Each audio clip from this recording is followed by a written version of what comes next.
Muy buenas tardes, queridos amigos, queridos ciudadanos, amigos, vecinos, hermanos, conciudadanos que nos ven y nos escuchan desde sus pantallas. Me presento, mi nombre es Felipe Montesinos, soy habitante, vecino de la comuna de Colina, parte del distrito número 8, y también soy licenciado en Historia y parte de una organización de vecinos aquí en mi comuna, y también miembro, y eso es muy importante decirlo, miembro de Radio Virtual Cordillera, un proyecto que hemos levantado junto a amigos del distrito número 15 y que tiene por objetivo transmitir información diversa sobre asuntos políticos, también divertirnos en un espacio que tenemos los días viernes de carrete cordillera, escuchando música y Mm. difundiendo diferente información relativa al proceso constituyente en marcha. En este mes que nos convoca, el mes de marzo y también el mes de abril, nos hemos proyectado y hemos levantado un proyecto en función de trabajar como parte del debate público y el debate sobre el proceso constituyente. En virtud de eso, hemos hecho una serie de entrevistas a los candidatos del distrito número 8, distrito al cual pertenezco yo, y el distrito número 15, que pertenece a mi querido amigo Pablo Sama Aravena del Mar, quien está conmigo. ¿Cómo estás, Sama? ¿Cómo te ha ido?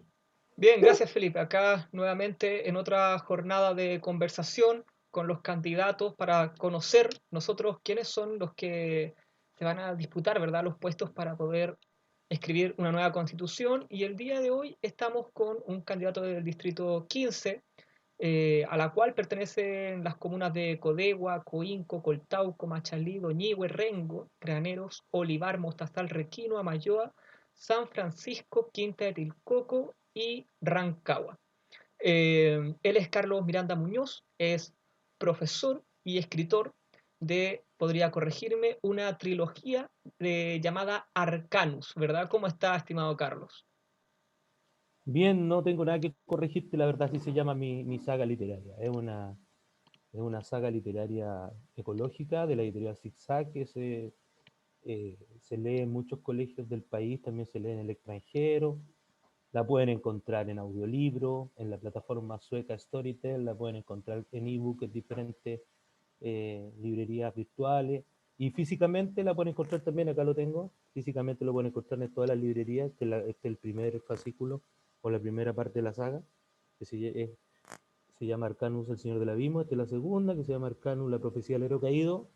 Y esta es la tercera, que se llama Arcanus, el Regreso de Quetzal, que tiene como 500 páginas, como pueden ver.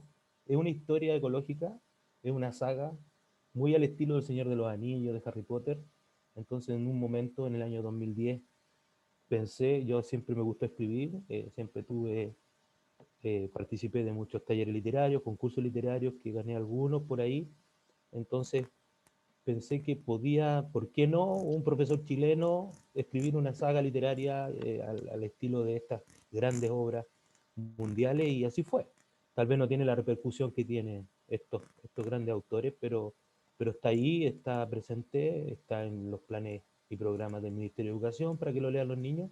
Y lo más importante es que tiene un mensaje ecológico profundo. Yo soy militante del Partido Ecologista Verde, y esta saga literaria tiene un profundo mensaje ecológico, mucha didáctica ecológica también para los niños, y, y es una historia muy entretenida. O sea, es para aprender y para poder, em, a través de la lectura, poder aprender sobre temas complejos ambientales. Y profesor también del área ecológica y científica, profesor básico del Colegio San Alberto de Machalí por ahora, y es candidato a constituyente por el Partido Ecologista. Perfecto, entonces, fantástico acá en esta instancia, entonces tenemos a novelistas, hemos tenido científicos, ahora también profesor, eh, hemos tenido también campeonas de ajedrez, ¿verdad? Sí, Damari, sí. Damaris, Yo soy claro, fanático del ajedrez, y ella es nuestro orgullo nacional. Y claro, es, así es, compite conmigo en el distrito, así. sí, Una gran jugadora. así es. Bueno, estimado Carlos, vamos de lleno entonces con las primeras preguntas. Lo primero es lo esencial. ¿Por qué quiere ser constituyente? ¿A quién busca representar como constituyente? Mira, yo creo que esa pregunta me la han hecho un montón de veces, y creo que primera vez que la voy a responder verdaderamente como debía haberla respondido, porque la he pensado mucho. Porque me ha tocado también repartir volantes, me ha tocado conversar con la gente, y la gente tiene la misma percepción. No queremos votar por los mismos de siempre, los políticos tradicionales.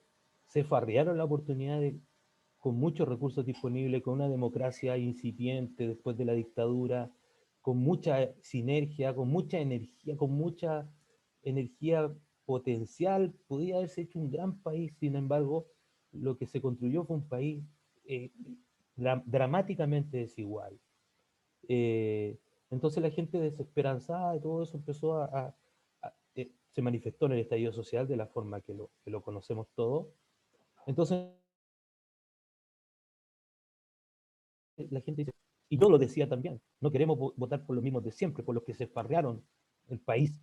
Entonces, para que no la gente no vote por los mismos de siempre, tiene que haber una generación de reemplazo de esto. Pero yo en ese lapso me pongo a militar en el Partido Ecologista Verde por todos mis ideales ecologistas, y me doy cuenta de que claramente mucha gente dice esto, pero la gente en sí no se atreve. Y a mí me tocó como militante del Partido Ecologista empezar a buscar gente para poder levantar una lista constituyente, líderes sociales del estallido. Me tocó hablar con varios líderes sociales del estallido que hicieron grandes cosas durante esta época de octubre del 2019.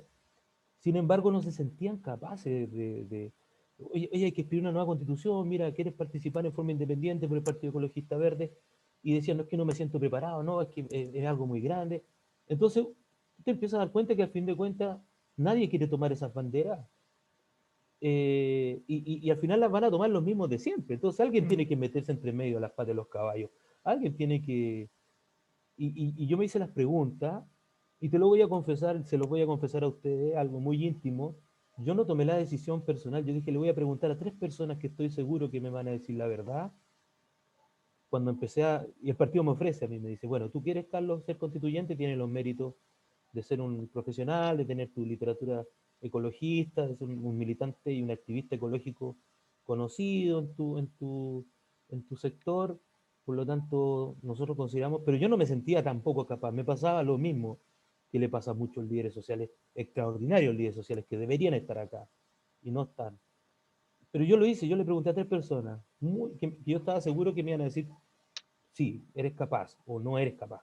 Me iban a decir la verdad. Entre ellos mi esposa, que siempre me dice la verdad. Y yo le digo, ¿tú me sientes capaz? ¿Tú crees que yo soy capaz de tomar estas banderas? Me dijo que sí. Y las otras 2 personas también. Entonces dije, bueno, si el discurso nuestro es que no queremos votar por los mismos políticos de siempre, seamos alternativas. Hice ese proceso de reflexión profundo, porque esto es un momento histórico.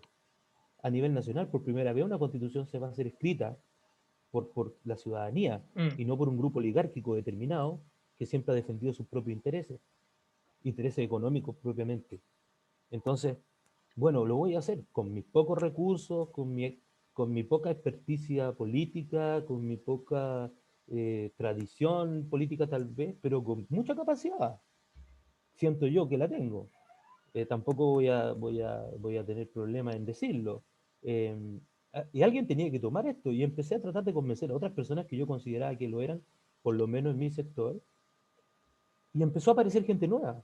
Y empezó el discurso de vuelta de los políticos. Oye, cualquiera es candidato. Oye, hay 40 y tantos candidatos en el distrito 15. Cualquiera mira ese peliento que anda por ahí. Eh, bueno, ese es el discurso que ellos quieren decir. Ese es el discurso porque esos cualquiera somos la gente nueva. Y que la gente nueva que en el fondo lo que quiero hacer yo al estar ahí es cautelar los principios básicos del estallido social. En el estallido social se dijo, esta sociedad se agotó. El modelo social, el contrato social, como dice Jean-Jacques Rousseau, se rompe hoy, el 18 de octubre. Se rompió el contrato social. Debe haber una nueva propuesta de sociedad. Entonces, eso dice el estallido social. Tenemos que existir personas que estemos ahí para perfectamente defender esos mismos valores del estallido social, porque de lo contrario van a hacer una constitución de nuevo a la medida de los grupos económicos, de nuevo, y todo va a seguir igual. Entonces, el estallido social fue tan traumático, fue tan fuerte, murió gente, quedó gente ciega, no puede no quedar en nada. Tenemos que lograr nosotros, de una u otra forma, que lo ideal es estallido social, mejor educación, mejor salud, mejores pensiones. No mal, tú le preguntabas a la gente, y como era un movimiento acéfalo, sin líderes políticos entre medio quisieron meterse, pero lo echaban a patadas. Me acuerdo que echaron a Jado, echaron a Boric, echaron un montón a patadas, lo echaban, porque la gente decía esto es un movimiento ciudadano. Entonces, ese movimiento ciudadano debe ser representado por tipos ciudadanos. Y ojalá a mí me agarren a patada el día que yo me arranque con los tarros y empiece a pensar o a llevar mis ideas. Esto lo dijo Gabriel Salazar. La política se revirtió esta vez. Antes era un candidato que te venía y te mostraba un programa, un proyecto político y te decía, vota por mí, este es mi proyecto. Ahora la gente dice, estas son nuestras necesidades. ¿Quién nos va a representar? Ya, tú nos vas a representar. Toma, lleva nuestras propuestas. Y yo tengo el deber de llevar sus propuestas. Por lo tanto, no tengo que ser un experto abogado constitucionalista, no tengo que ser un experto no, tengo que ser una persona íntegra, éticamente intachable y que sea capaz de verdaderamente llevar la voz del pueblo, de la soberanía popular, que ahora es la que manda, llevarla a que se plasme en una constitución que los defienda a ellos, específicamente. Es bastante interesante lo que menciona, porque de hecho es una expresión bastante adecuada meterse en la pata a los caballos, ¿verdad? Porque van a Sí. ver quienes quizás vayan a oponerse a esos ideales, y por lo mismo, en esa misma orientación va la siguiente pregunta, que ¿con cuál sector político o lista electoral cree que sea más difícil dialogar si eventualmente sale electo como constituyente? Y haciendo también el ejercicio de la forma inversa, ¿con quienes cree que le sea más fácil dialogar y llegar a acuerdos y por qué? Bueno, claramente aquí todos los integrantes de esta lista, Chile Vamos, Vamos Chile, no sé cómo, Chile, para algún lado van, pero no sé. Ellos defienden el modelo económico neoliberal que está plasmado en la Constitución del 80, Mm, a través del artículo 19, y el Estado subsidiario está claramente. Esta es es una de las pocas constituciones del mundo, la del 80, que no es solamente una constitución política, sino que también es una constitución económica, porque sienta las bases de un modelo económico. Y eso no pasa en otros. ¿Tú conoces la constitución de Estados Unidos? Es chiquitita, porque son solo constituciones políticas, pero esta más encima instaura un modelo económico en el país, casi inamovible, casi, porque el estallido social demostró que no era inamovible. Ahora estamos en proceso de escribirla de nuevo. No se puede dialogar con ellos, claramente, porque ellos van a defender un modelo que se agotó y lo van a defender a ultranza, porque al defender ese modelo, ellos defienden su empresa, sus privilegios, defienden su círculo, ese círculo que no conoce lo que pasa. Por eso, acuérdate que hace poco la ministra de Transporte, o no recuerdo, o la subsecretaria fue la que dijo, eh, compren delivery. No tiene idea de lo que pasa en las poblaciones. No tiene idea que hay gente que no tiene internet, que hay abuelitas que no saben usar un celular, que no tienen idea de la realidad, no conocen la realidad chilena porque no les importa. Entonces, ellos van a defender todos los enclaves autoritarios de la Constitución del 80, económicos, políticos, sociales, y van a tratar de mantener todo lo que tenga que ver con el machismo, con el patriarcado, como piensan ellos, mm. que ellos piensan así, como piensan conservadoramente.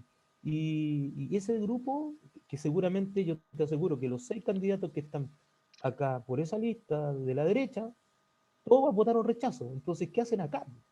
Si este es para escribir una constitución que ellos rechazaron, pero se meten ahí porque saben que van a sacar un par de tipos que van a estar ahí defendiendo sus intereses en la convención constitucional. Y en el ejercicio contrario, por ejemplo, ¿quiénes creen que sean las listas electorales que probablemente sea más fácil dialogar? Bueno, con todo el resto, con todas las demás listas, porque todas las Ya. demás listas representan lo otro. Yo te contaba fuera de cámara que estuvimos en un debate en que estábamos de acuerdo en todo, Mm, pero sin embargo pertenecíamos a listas distintas. Entonces eso es muy triste, no nos supimos poner de acuerdo antes de quizás llevar una sola lista, mm, que tal vez yo no estaría en esa lista porque hay gente más capacitada seguramente, pero la idea era llevar una lista que pudiese asegurarnos que los votos de la gente que se pronunció para el apruebo se van a transformar verdaderamente en una mayoría en la convención que nos va a asegurar que la constitución sea hecha como queremos que sea. mm. ¿Te das cuenta? Entonces, todos los demás, la lista del apruebo, la lista del pueblo, todas son listas que tienen, todas creen en lo mismo, creen en la paridad, creen en la inclusión, creen en la descentralización, en un Estado social benefactor, en ese debate que yo te contaba que estuvimos, nos decíamos todos, sí, yo estoy de acuerdo con usted, claro, ¿no? Como dijo el candidato. Sin embargo, estamos en diferentes listas repartiéndonos los votos, Mm. que eso es muy malo, electoralmente hablando. Estamos con Carlos Miranda, profesor, escritor y candidato a constituyente por el Distrito 15. Cedo la palabra ahora a mi compañero Felipe Montesinos. Muchas gracias, Pablo. Eh, Carlos, nosotros en este apartado de entrevista propusimos llevar a discusión dos ejes temáticos para poder preguntarte y poder discutirlo en esta oportunidad. Y estos ejes temáticos tienen que ver, en primer lugar, con el sistema político administrativo que podría discutirse en una posible convención constitucional donde tú podrías participar, y también que tiene que ver con derechos medioambientales. En este sentido, el primer eje temático que te quería llevar a discusión y consultar es sobre el sistema político administrativo actual del país y si consideras pertinente el poder cambiarlo. Es decir, como tú mismo has comentado, de que tú pretendes ser cautelar de que la voz del estallido social esté presente por medio de ti como mediador en esta convención. Si has escuchado de que hay la oportunidad de cambiar el sistema, el régimen presidencial hacia uno semipresidencial a uno más parlamentario, y el sistema unitario del país por uno federal o provincial. ¿Qué te parecen esas opciones y qué se escuchan en las calles, en el estallido social sobre ese tema y que tú quisieras llevar en una posible convención? Sí, nosotros hemos tenido históricamente algunos ensayos hacia un sistema federal. Eh, Mi propuesta o mi postura al respecto, más que un sistema político u otro, tiene que ver con la profundización de la democratización, que la democratización del país se profundice y llegue donde tiene que llegar, o sea, a las bases. Cuando una viejita le llenan de escombros su vereda fuera de la casa, y la abuelita sale y ve y quiere ir a hablar con el alcalde, y va a ir a la municipalidad y no consigue nunca hablar con el alcalde, porque el alcalde nunca tiene tiempo. Eso demuestra un país centralizado, con el poder, con las decisiones centralizadas. En cambio, si en ese mismo donde vive esa abuelita, en ese mismo barrio o en esa misma villa o población donde vive esa abuelita, existe una junta de vecinos fuerte, autogestionada, con participación ciudadana, ella puede resolver su problema de inmediato. Entonces, todas estas organizaciones sociales de base, muchas que aparecieron, mesas de diálogo, mesas de discusión, todas esas deberían en un nuevo modelo de Estado, deberían existir, y desde ahí tendrían que partir todas las decisiones. Por eso digo, no, nosotros ya tuvimos un ensayo como país federal y no resultó, porque la centralización seguía como en Santiago. Tuvimos, si no mal no recuerdo, un par de años en que fuimos un Estado federal en los 1820 y algo. eh, Sin embargo, como te decía, no resultó. ¿Por qué? Porque la corrupción llega a todas partes. En fin, el poder, todos quieren poder. Y la única forma de evitar eso es fortaleciendo las organizaciones sociales de base. Y que las sociales de base tengan un poder suficiente y decisorio sobre sus propios problemas. Eso, por ejemplo, acá yo vivo en una población en Machalí que se llama Población Santa Teresa. Hay una junta de vecinos, hay clubes del adulto mayor, hay clubes deportivos. Si todas esas organizaciones sociales empiezan a, a- a- a gestionarse de una manera distinta, con una gestión moderna, en que haya harta participación de los vecinos, pueden llegar a tener un poder y tremendo dentro de tu propia realidad. Por ejemplo, yo les contaba a mis vecinos, podríamos tener un catálogo de nuestros vecinos, de todo lo que hacen nuestros vecinos acá en la población, donde deben haber tres o cuatro gaffiters, los albañiles, todo un catálogo, uno que arregla computadores, la que corta el pelo, la que hace torta. Yo decidimos con mi esposa, de tiempo a esta parte, comprar todo dentro de la población. En el fondo, porque para promocionarnos hacia nosotros. Eso ayuda también a una economía circular, ayuda también a bajar en los niveles de consumo. Entonces, y todo eso se logra cuando tú tienes organizaciones de base fuertes, sociales, que son capaces de gobernar estos pequeños territorios y tener poder de decisión y después encontrarse en una, en una reunión comunal de organizaciones sociales y llevar todos los puntos allá. Se puede avanzar mucho con eso en seguridad. Tú no tenés que estar yendo a la municipalidad y decir, oye, en mi población asalta, o hay venta de pasta base, ¿qué podemos hacer? No, lo soluciona acá con los propios vecinos. Establece relaciones con carabineros, establece relaciones con otras organizaciones de otros sectores, pero eso se logra, eso es participación social, que la gente deje de dejarle las decisiones a los políticos, sino que sus decisiones personales, locales y territoriales sean decisiones propias, y que la gente se sienta capaz. Y a mí lo que más me gustó del estallido social es que la gente se empoderó de temas y decía, empezó a hablar de la AFP, empezó a informarse, empezó a hablar de la ISAPRE, empezó a hablar de las pensiones. Entonces la gente puede. La gente, así como yo di este paso, me encantaría que muchos lo dieran y se atrevieran y quisieran participar. Porque, y dejar de pensar que la política es mala. La política en sí no es mala, lo que son malos son los políticos.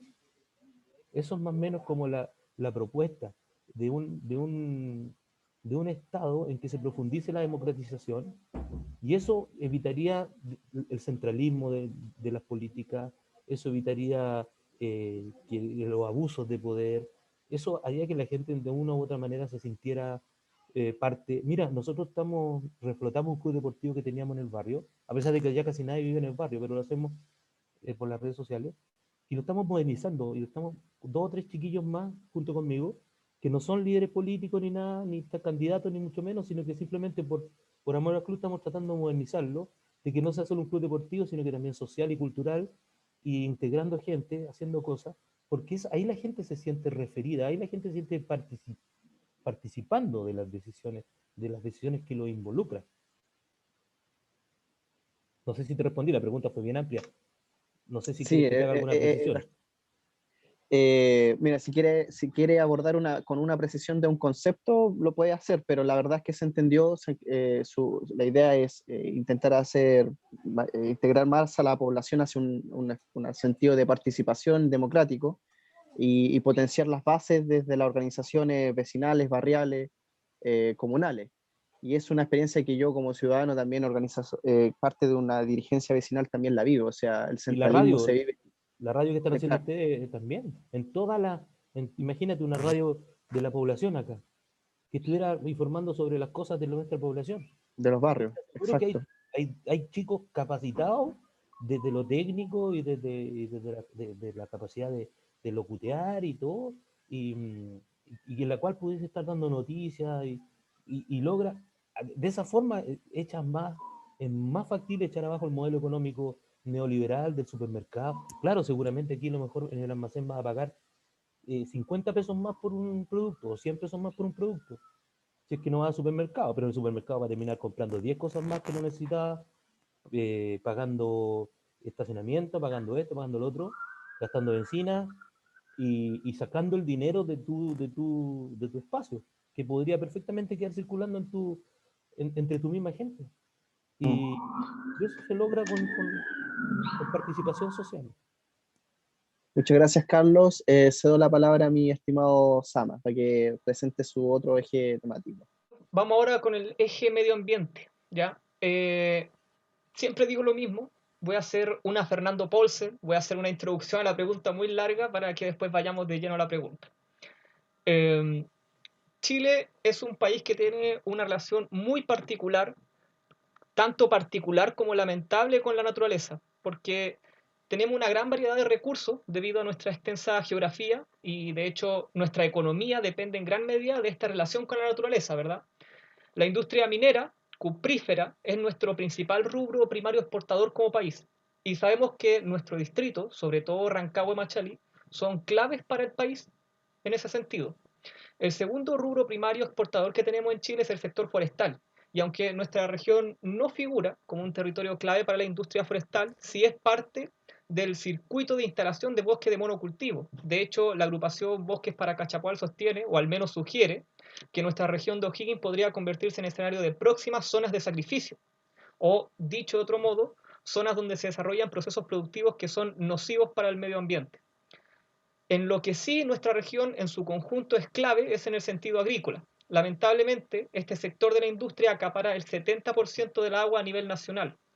A nuestra región entonces, que concentra dos distritos, que es el distrito 15 y el 16, nos concierne discutir principalmente sobre el rumbo de tres de los cuatro principales sectores primarios exportadores del país, que es la minería, la industria forestal y la agrícola.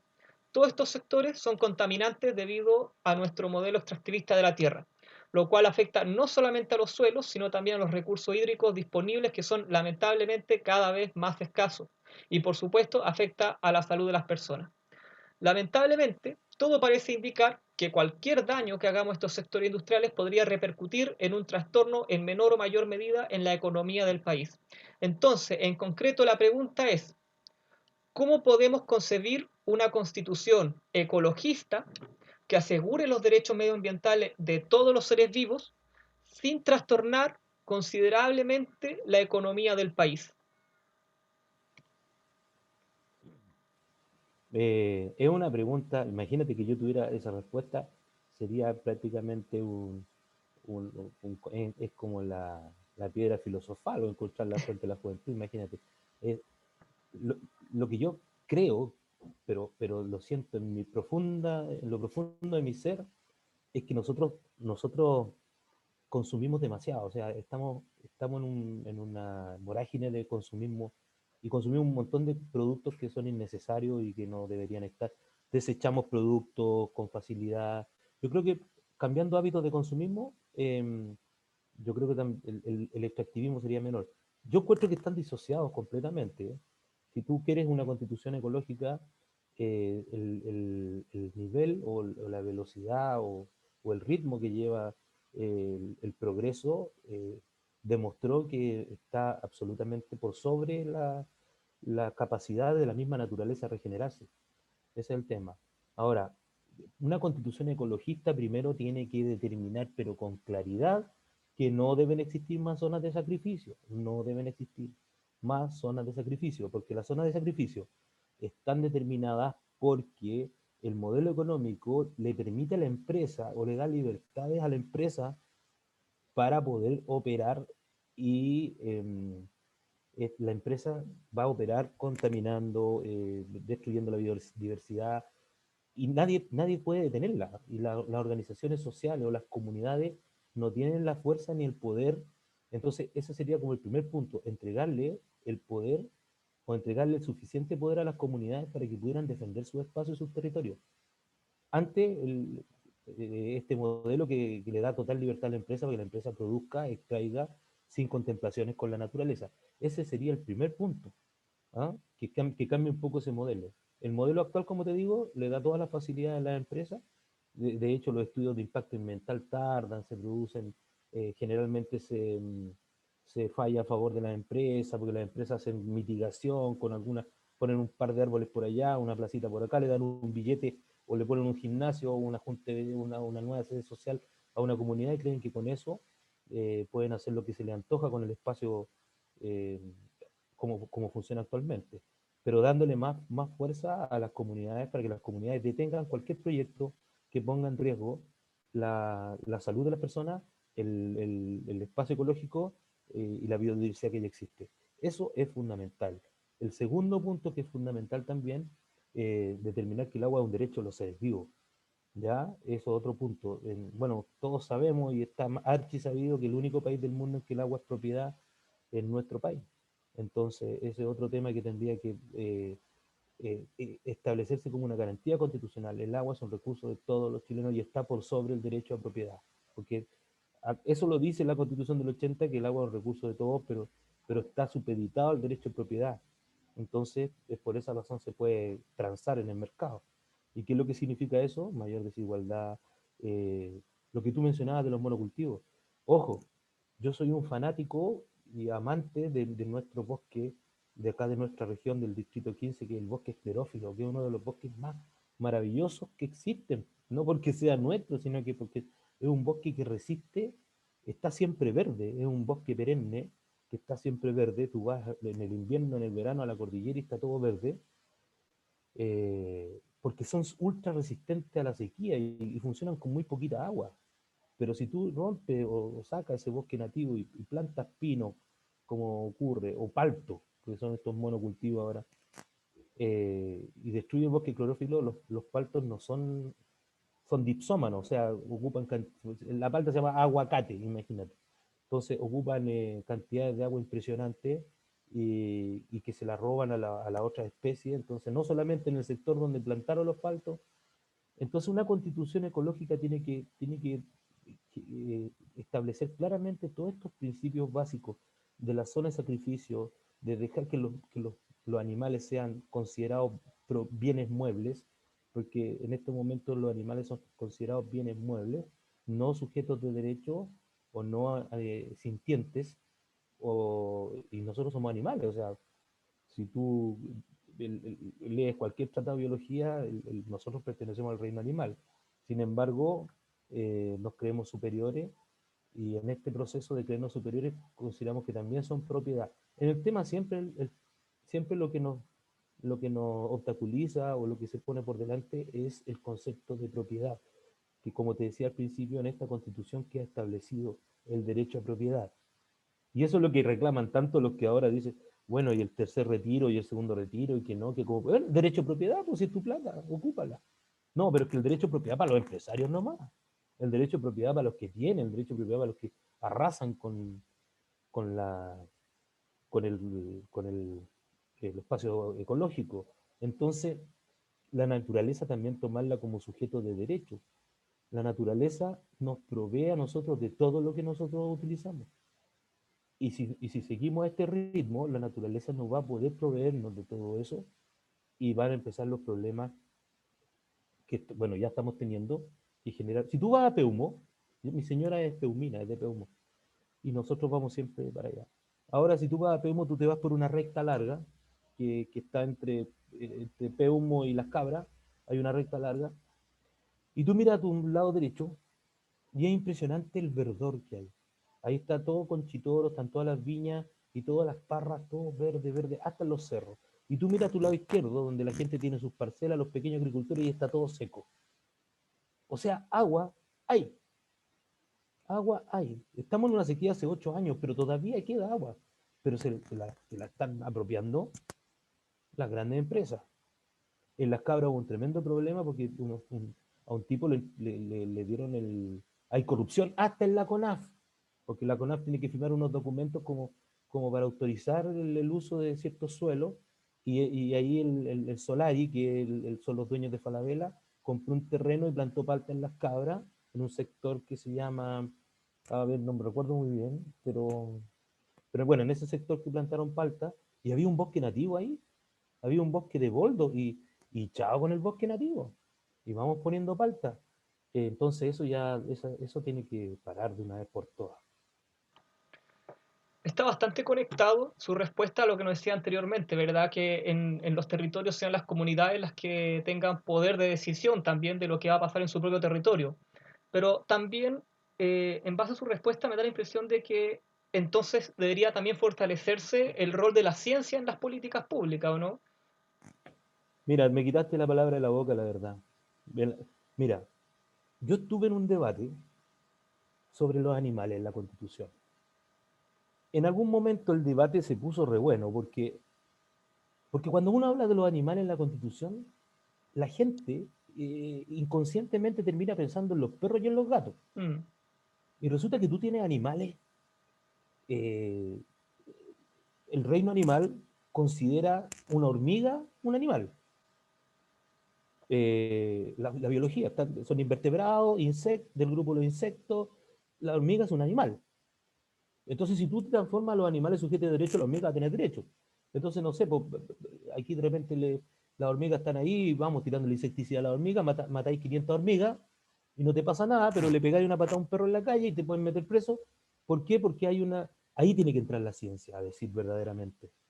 Bueno, ¿hasta dónde son los límites? Y se produjo el debate porque alguien dijo, bueno, ¿y qué pasa con los castores en el sur de Chile, que tienen un desastre ecológico, los castores en el sur de Chile? Y había una abogada, era una abogada animalista, que decía, bueno, no se les puede hacer nada, hay que cerrarle el espacio para que no se sigan expandiendo. Tú no puedes cerrarle el espacio a los animales salvajes, porque los animales salvajes, la vida se abre paso. Lo escuché en Jurassic Park hace mucho tiempo. La vida se abre paso, dijo el de lente, como es el personaje ese que hablaba del caos. es imposible detener la vida, Entonces, ¿qué es lo que pasa con los castores?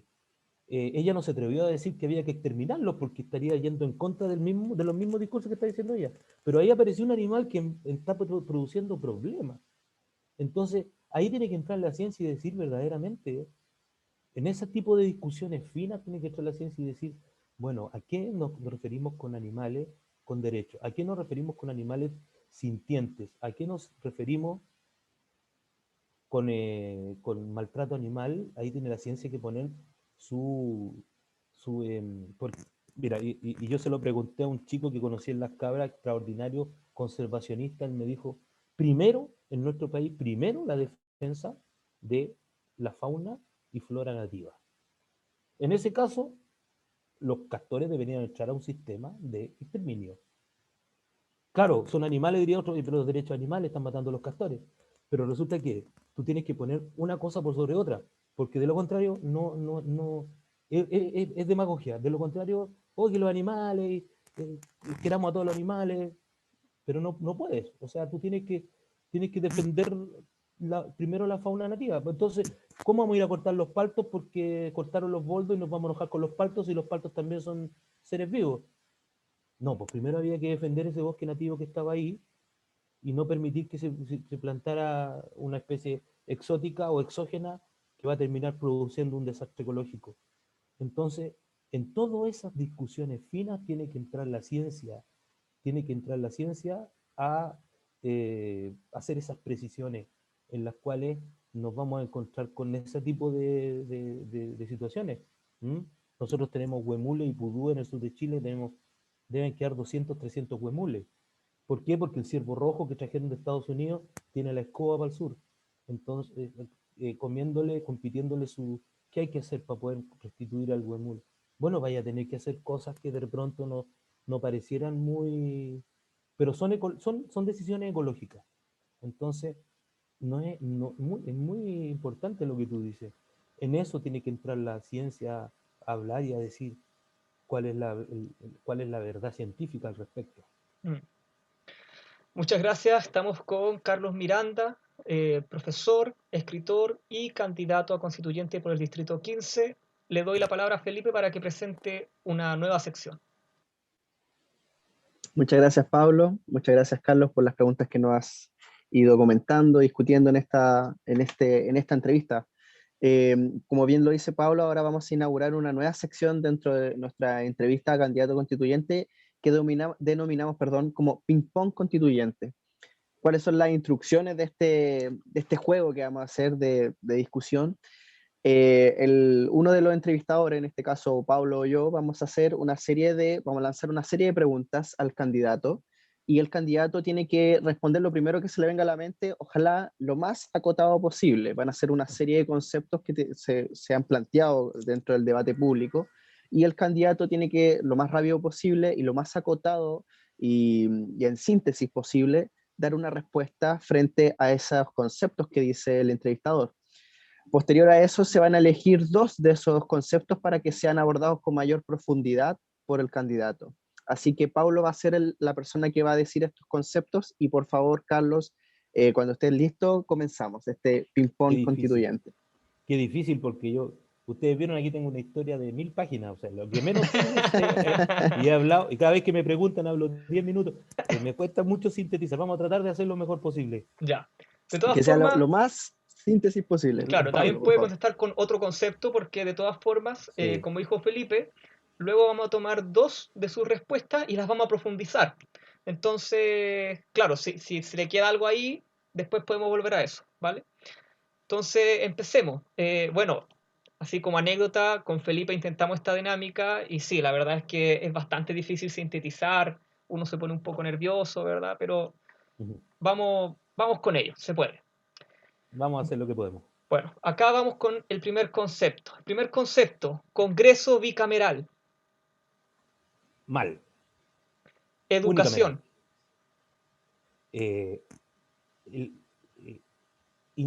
Absolutamente desigual. Ahí está el kit de la desigualdad. Delincuencia. Imparable bajo este modelo, bajo este sistema. Carabineros, Corrupción, abuso, violación de los derechos humanos, lo viví con mi hijo.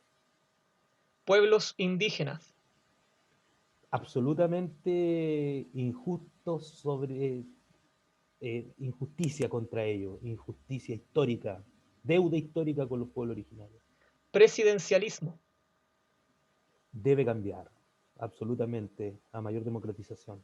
sistema de pensiones, Eh, Debe ser reformado, reforma pronta y al callo. finalmente equidad de género. Absolutamente necesaria, necesaria, sí, eso. Te dejo la palabra entonces a ti, Felipe. Me gustaría abordar la respuesta que dio usted con respecto a pueblos indígenas. Usted respondió injusticia. ¿En qué sentido se presenta una injusticia con ello y cómo una nueva constitución, en el caso de que usted fuera parte de esta convención, podría solucionar esa justicia contingente en la actualidad o histórica, si se quiere ver de esa manera? Muchas gracias. Te voy a responder desde dos puntos de vista. Primero, desde de la propiedad, uno histórico, una injusticia histórica, y otro de propiedad de la tierra. Si las forestales que están trabajando en el sur le dieran un tercio de sus tierras, se las restituyeran a los pueblos indígenas, el problema se acaba. Con los otros dos tercios, las forestales pueden seguir, y voy a volver a usar ese concepto vulgar, forrándose con los otros dos tercios de tierra que pueden explotar y devolverle ese tercio que más o menos es proporcional, un tercio de los territorios que tienen las forestales ahora, es proporcional a los territorios que los indígenas necesitarían para proyectarse, para desarrollarse de la forma correcta. Eh, entonces no sería, pero no, eso nunca lo van a hacer, porque mira, el modelo neoliberal en su génesis de Milton Friedman, de los Chicago Boys, de la Universidad de Chicago, lo que pretendía era que el país se desarrollara tanto, llegara a tal nivel de desarrollo, que en el chorreo todos ganáramos. Pero ¿qué fue lo que pasó? Se ganó mucho, pero nunca hubo chorreo, porque arriba empieza la avaricia, la corrupción. Entonces los que tienen no quieren soltar nada y no van a soltar nunca nada y lo consideran como un derecho adquirido. Entonces es imposible que eso pase. Pero esa sería una solución. Y desde lo histórico, eh, cuando Chile se independizó de España, en 1823 ya, eh, en 1818 se firma la Declaración de la Independencia, y en 1823 ya se culmina el proceso de independencia.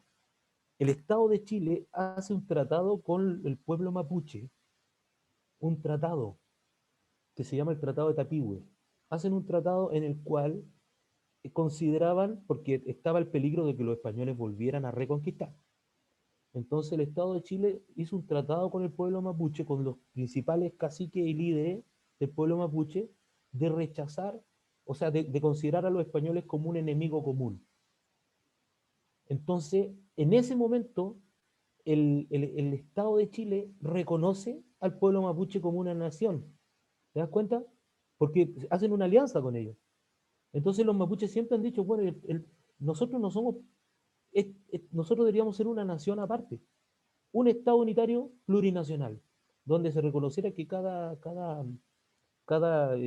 grupo étnico importante tuviera esa autonomía como nación. Entonces los mapuches dicen, bueno, ¿y cuándo cambió eso? Nunca ha cambiado. Nunca se ha dicho los mapuches pertenecen o se ha firmado un tratado, sino que está ese tratado vigente, el Tratado de Tapigüe, en la cual el Estado de Chile lo reconoce y hace una alianza con ellos para enfrentar a un enemigo común que es, en este caso, el Imperio Español. Entonces los mapuches han dicho, bueno, nos reconocieron como una nación en su momento, bueno, ¿y dónde está? Y después viene el tema de la pacificación de la Araucanía, cuando se comete ese genocidio a cargo de Cornelio Saavedra y entran a los territorios mapuches y arrasan con el ejército y con los mapuches. Los mapuches siempre han tenido eso de ser muy atomizados, de tener diferentes grupos y Por lo mismo los españoles no pudieron nunca, y fue el único pueblo de toda América que no pudieron conquistar definitivamente. A los aztecas los conquistaron con una facilidad asombrosa. Eran 17 millones de aztecas y conquistaron a los aztecas porque era un estado unitario. Entonces conquistaron a Moctezuma II, que era el emperador, conquistaron a todo el imperio azteca. Lo mismo cuando llegaron, Pizarro llegó acá a Perú y conquistaron el imperio inca. También eran 15, 17 millones de incas, los conquistaron con una facilidad asombrosa porque era un estado unitario. Entonces había una guerra civil más encima entre Huáscar y Atahualpa, que eran los dos hermanos que se disputaban el imperio inca. Entonces hicieron como alianza, Pizarro hizo alianza con uno y conquistaron. Pero los mapuches no, porque llegaron acá, entonces peleaban con un grupo mapuche y aparecían 10 grupos más. Aparte de la valentía, aparte de lo indomables que son. Entonces, históricamente debe haber un reconocimiento de la nación mapuche, por un lado, y por otro lado, la restitución de sus tierras, para que tengan, claro, no le va a quitar sus tierras, mandarlo a un territorio despoblado. Los mapuches son gente de la tierra, entonces para ellos la tierra no es propiedad, no, es su madre. ¿Ah? La Pachamama para los demás pueblos no es propiedad, no está pensado como un bien, está pensado como una prolongación de su propia existencia, donde están sus antepasados. Entonces, si están aquí y aquí tiene que haber un complejo hidroeléctrico como el que se quería poner en algún momento y lo llevan para otro lado, les quitan esa ligazón con la tierra tan fuerte que ellos tienen. Entonces, hay una incomprensión de su cosmogonía, de su cosmovisión, hay una incomprensión de histórica, de su rol. Entonces, claramente, esa es la propuesta que debería existir. Primero, pedir perdón, claramente, por años de... Eso se puede hacer en la Constitución. Lo mismo que con la mujer. En la Constitución debiese existir, decir, un capítulo exclusivamente sobre la paridad de género que debiese decir claramente, el Estado de Chile pide perdón por años de maltrato, abuso y discriminación de la mujer. Años, de siglos, de que el Estado de Chile, desde 1823 en adelante, han habido montones de abusos de género y también con los pueblos originarios. Muchas gracias, Carlos, y agradezco ese análisis histórico. Así que una persona que viene del ámbito de la historia también agradece que se planteen esos estudios, esa reflexión histórica. No quiero abordar el otro concepto porque quiero detenerme en un punto que también para mí genera duda en esto de los pueblos indígenas, de esto de la restitución de tierra, especialmente con el pueblo mapuche, considerando dos cosas. Uno, la misma diversidad interna que tiene el pueblo mapuche que se comentó delante, recién por usted, que hizo complicado para incluso el Imperio Español poder dominarlo. ¿Cómo se logra acuerdos con un pueblo tan diverso internamente, que tiene distintos tipos de autoridades y representantes, desde el ámbito intelectual, desde el ámbito de lo ancestral? ¿Y cómo se hace esa restitución de tierras considerando que el pueblo mapuche en su mayoría vive en la zona central de Chile, no vive en la Araucanía, y lo que viven en la Araucanía, la mayoría son chilenos mestizos? ¿Cómo se puede hacer esa restitución de tierra cuando la mayoría que vive allá son chilenos y la mayoría de los que viven mapuches que viven en Chile están en la zona central? Claro, ahí tú tienes el caso de que la migración que se produjo en algún momento porque fueron sometidos a una extrema pobreza y se tuvieron que venir a buscar a la capital y a las capitales de la zona central a buscar sustento prácticamente. ¿Y dónde terminaron? Pucha, lamentablemente, como panaderos, muchos de ellos, y las mujeres como nanas, en un subtrabajo porque eh, no tenían educación formal y estudio. Entonces, lo, fue un drama social tremendo que no solamente ocurre con los mapuches, sino que con todos los que emigran a las capitales desde los lugares que han sido mayormente abandonados. Eh, bueno, no sé, no sé, se me vino a la mente una analogía, pero sería una analogía terriblemente mal hecha.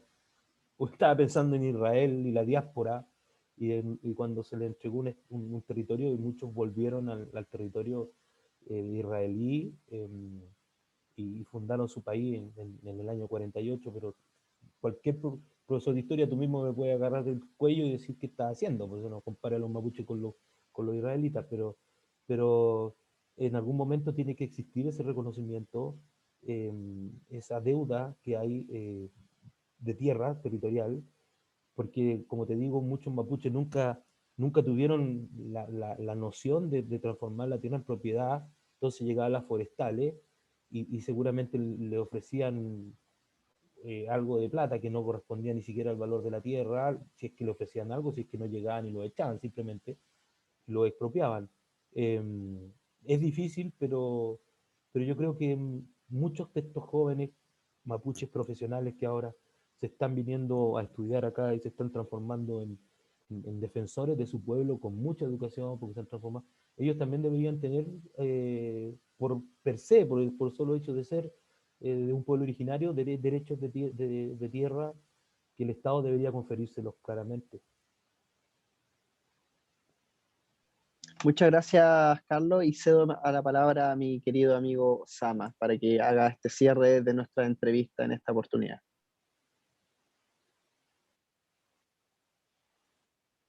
Por su, digamos, intervenciones, por sus respuestas, ¿verdad?